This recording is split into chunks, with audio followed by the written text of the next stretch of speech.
Hello, good people of YouTube. Mountbatten here, bringing you guys a replay from someone who you might recognize, a fellow by the name of KiwiBandit.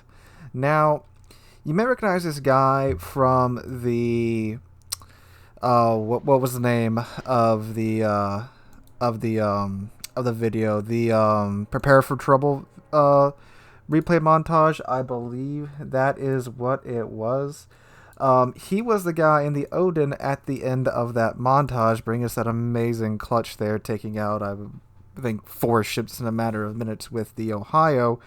But today he's bringing us a battle from the previous ranked season, and he is in the Odin, the Tier 8 Premium German battleship. Now, the Odin, I absolutely adore the Odin, even though I know that's not the same opinion that a lot of other people in the community agree on, but I love this thing. Especially when you look at it for what it actually is. It's not really a battleship, it's really a battle cruiser, but unlike the super cruisers that we have at Tier 9 and Tier 10, it unfortunately got thrown into the battleship spot because its armor is that fantastic. It's got a true icebreaker bow, which means that basically nothing can pin its bow armor. It's got a 90mm stern, which means nothing can pin its stern, AP-wise at least. And then it's got German armor, so turtleback armor, really thick armor, great for brawling. Has some of the best secondaries at Tier 8. They can get out to 11.6 kilometers, which you can tell Bandit has that here. He's got a full secondary build on this thing. BFT, AFT, manual, fire for secondary, superintendent, and of course adrenaline rush. It's actually his Tirpitz commander that is on here. So all this armor makes the Odin an insanely tough ship. And one of the big outcries from when the Odin was announced to when it was released was that its health was dropped from 62,000 HP down to 52,000 HP. And 52,000 HP is actually around the Congo's HP level, a Tier 5 battleship. But upon the ship releasing and me getting my hands on it, I kind of understand why, because the armor on this thing is so good that if it did have 62,000 HP, it would be quite overpowered. So 52,000 HP is better for balancing. Now, honestly, I would maybe give it another 3,000 hit points. At 55,000 HP, I think that would be a good middle ground. But at 52,000 HP, I still feel like the ship performs pretty well. On top of all that, the main battery guns are some 305mm guns. They have decent dispersion, not as nice as I would have liked to have seen, but pretty decent by German standards. She has a 23-second reload. That was something that was also increased in the final little changes to Odin before she was released. The same changes that gave her some of the best secondaries at Tier 8. Now, I did mention the secondaries can get out to 11.6 kilometers, and they have the fire rate and dispersion extremely similar to the Tirpitz and Bismarck, but she does have less secondaries. But they are very, very good. Do not underestimate that she has less, that they're not any less lethal. They are greatly lethal. So, on top of all that, she has torpedoes too. She has Bismarck torpedoes. They are mounted in the back like Graf Spies are. So it's kind of, it's a weird place to be, but it has its advantages. You will find yourself in less of those awkward positions where you're too close to launch your torpedoes like you are in the Tirpitz, because they're in the back. You can swing out the stern of your ship and give you that extra kilometer or so that you need to. Actually, it's like 0.7 kilometers. It gives you the extra distance you need to get them out. And they are Tirpitz's torpedoes, so they pack one heck of a punch. And on top of all that, she has sonar, hydroacoustic search, which KiwiBandit just popped right now. So she has sonar, torpedoes, turtleback armor, good bow armor, good stern armor, all in this one ship. This is like every gimmick that the Germans have compressed into one ship. That's why I like it so much. Anyway, so on to the actual battle now. You did see that the guns are not as much of a slouch as some people make them out to be. He did get a 10,000 salvo off of that enemy Richelieu over there. So he's going to the A-cap with his Monarch, Bismarck, and Kagero, while the rest of his team, the other Kagero, a Charles Martel, and I think an ARP Takao, I know I don't say it right, but one of them there ARP ships. And then, oh, hello, Edinburgh, turning, giving Kiwi broadside. And Kiwi turns out and, ooh, unfortunately gets a couple of overpins. He did hit the bow section of the ship. That's another thing, even though they are 305mm guns, they do have very flat arcs and pretty good velocity, so you will overpin on, naturally the lighter armored parts of ships. Turns out, good thing that he did because those torpedoes were there. I suspect those were from the enemy DD that was last spotted in A. Now, Bismarck way out there at 10.7 kilometers. Now, this is ideally what you want to do with your secondaries, especially in a super competitive match like that. He's angling just enough, waiting for those torpedoes to go by, and you see he's going to angle out a little bit more to where his secondaries can get on target, to where he can keep a constant stream of HE pounding his target, the Bismarck, throwing some torpedoes in the general direction of the Edinburgh, I believe. Not going to have quite the range. I do believe he was expecting that Edinburgh to turn around. He has now, unfortunately, sailed out of the range of his secondaries. But what you want to do in, a German battleship that has a secondary build in, a competitive mode like this, you want to stay, kind of at the edge of your secondary range, but still to where you can keep a constant stream of secondary fire on your target. That way they'll chip away at their health slowly over time, and if they're in a bound position like that Bismarck is, they can't exactly just throw it in reverse and be out of there, because reverse on most ships is quite slow. So they're going to be stuck within your secondary range for some time. So he's moving back into secondary range over the Bismarck now, aiming kind of at his midsection. That may or may not pin, depending upon what angles these shells connect at. Could hit a superstructure. I do believe he did hit a superstructure there for about 7,000 hit points of damage done. Is on fire right here. Now he's on double fire, and unfortunately did eat a chunk of damage there from the Bismarck. Now, my usual policy with fire, as he takes out this Bismarck right here, is that 2 or more above 50% health in a battleship, I'll let it burn. 2 or more below 50% health in a battleship, put that out. 3 or more, put that out. 4, Praetor RNGs that you survive. Now, in the Odin, which is a battle cruiser, I would have put these fires out, but Kiwi makes the call to go ahead and let them burn.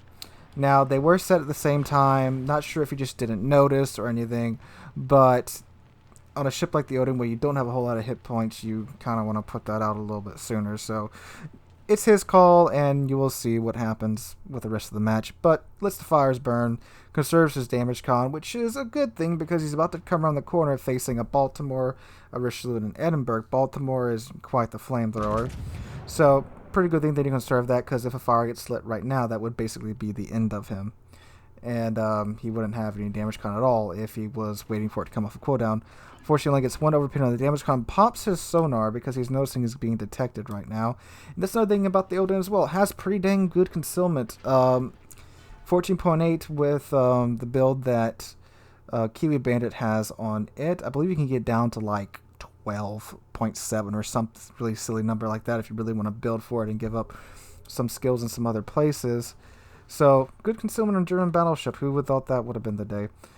But popped his sonar now, and Kagero has wandered into his hydro range. So pops his secondaries on the Kagero, waiting for him to come around the corner.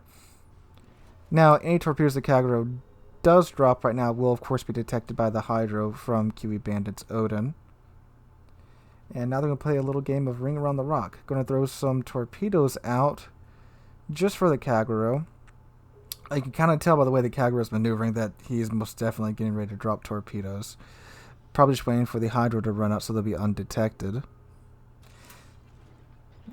Also pops his fighter plane. Oh, yeah, he gets a catapult fighter on top of all this too, by the way. I forgot to mention that. There's not a lot that this ship doesn't get. Catapult fighters, of course, poor man's radar, because, playing spots a little bit further out, and if they have their AA on, well, then they're spotted even further away. So KiwiBandit turns away from that rock.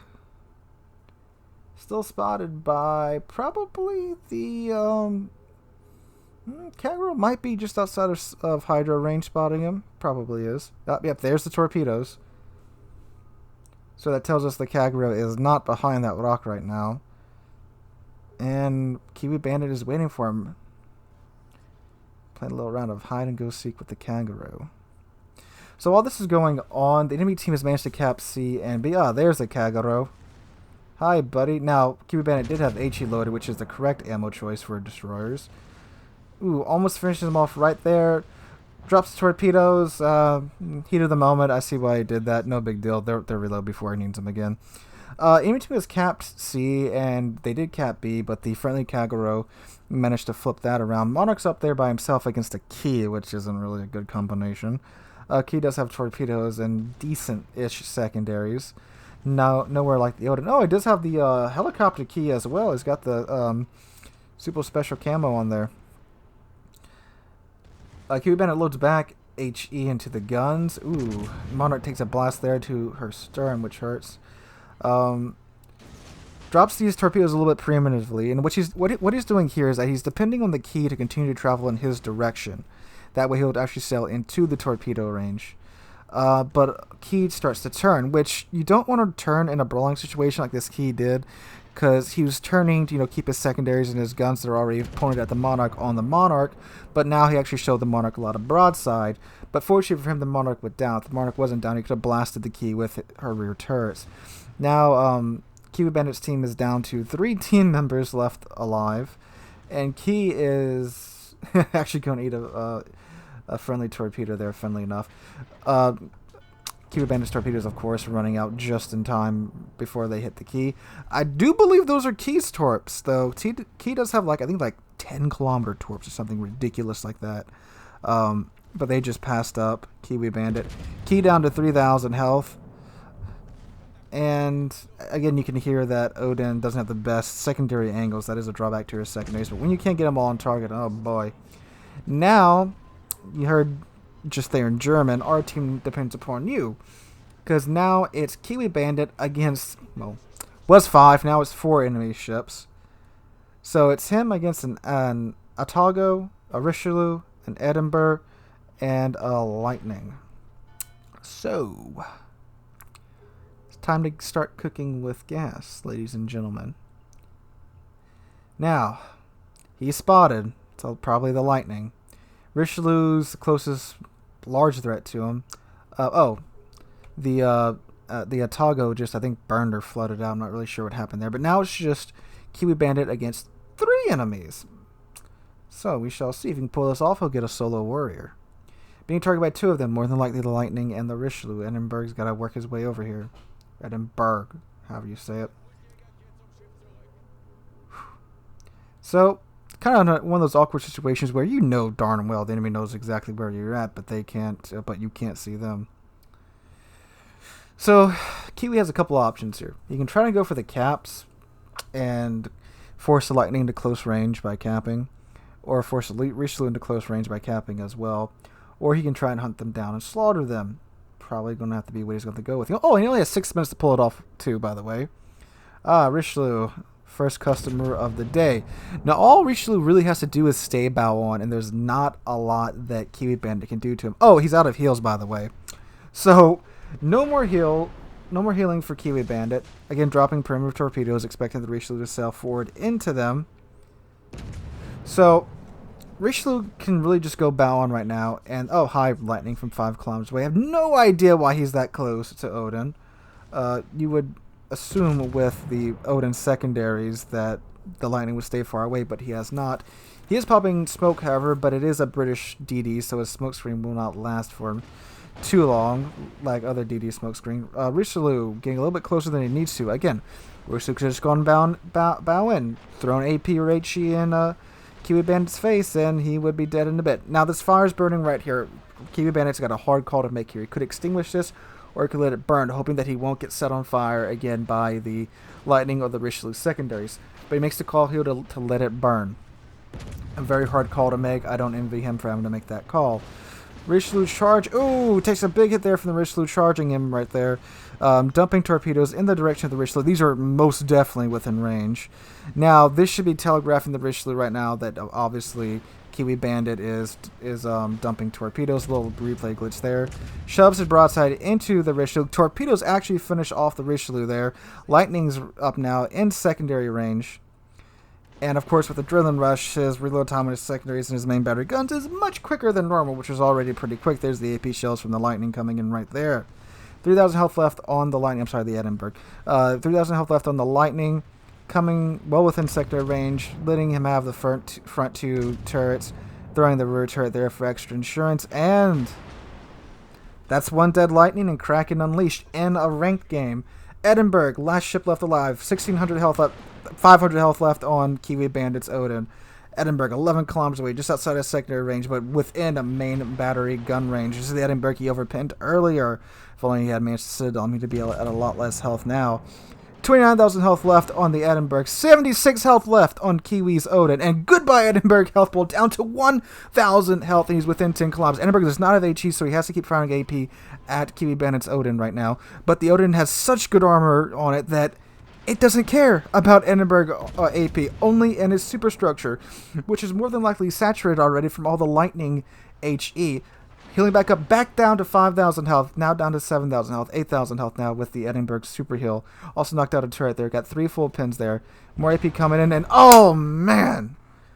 I was rooting so hard for you, KiwiBandit. That broke my heart right there, bud. You deserve that win. In my mind, dude, you won that game. Kraken Unleashed in a ranked battle. 76 health left in the Odin. Did not give up. Tried to stay in there for the fight. But man, that was an awesome round. Thank you so much for sending that in. Guys, let KiwiBandit know what you think of his amazing game there in the comments down below. Truly a heart-stopping game there. Remember, guys, if you enjoyed the video, please make sure to drop a like, leave a comment, and subscribe. We're on our way to 15,000 subscribers. And I cannot thank you guys enough for that. Hope you're all having a wonderful day. And I hope to catch you guys in the next one.